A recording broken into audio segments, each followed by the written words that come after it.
বাস্তবে রূপ নিতে যাচ্ছে বগুড়াবাসীর দীর্ঘদিনের স্বপ্ন। চালু হতে যাচ্ছে বগুড়া বিজ্ঞান ও প্রযুক্তি বিশ্ববিদ্যালয়।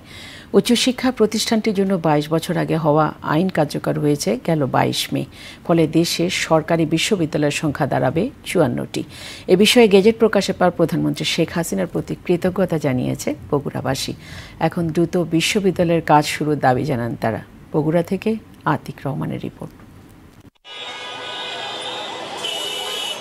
গেল 9 মে বগুড়া বিজ্ঞান ও প্রযুক্তি বিশ্ববিদ্যালয় স্থাপন সংক্রান্ত প্রজ্ঞাপন জারি করেছে শিক্ষা মন্ত্রণালয়। খবরটি জানার পরপরই আনন্দে আত্মহারা বগুড়াবাসী। কৃতজ্ঞতা প্রকাশ করেন প্রধানমন্ত্রী শেখ হাসিনার প্রতি। বিশ্ববিদ্যালয় আমরা পাচ্ছি, এর জন্য আমি ধন্যবাদ জ্ঞাপন করতেছি আমাদের মাননীয় প্রধানমন্ত্রী দেশরত্ন শেখ হাসিনাকে। বগুড়ার স্থানীয় লোকজন লেখাপড়ার জন্য আর বাইরে যেতে হবে না। একটা ভালো মানের বিশ্ববিদ্যালয় পাওয়ার কারণে বগুড়াবাসী যথেষ্ট উপকৃত হবে। শুধু বগুড়াবাসী না, এটা বগুড়া জেলার আশেপাশে যতগুলো জেলা আছে সব ছাত্রছাত্রীরা এখানে কিন্তু পড়ালেখা করবে। বিশ্ববিদ্যালয়ের ভিসি নিয়োগ করে দ্রুত নির্মাণ কাজ শুরু হবে বলে জানান বগুড়া 6 আসনের সংসদ সদস্য রাগিবুল আহসান রিপু। বিশ্ববিদ্যালয়ের ব্যাপারে আমরা সিদ্ধান্ত নিয়েছি যে আমরা যে কোনোভাবে এটা ভাইস চ্যান্সেলর বা পিডি নিয়োগ করা।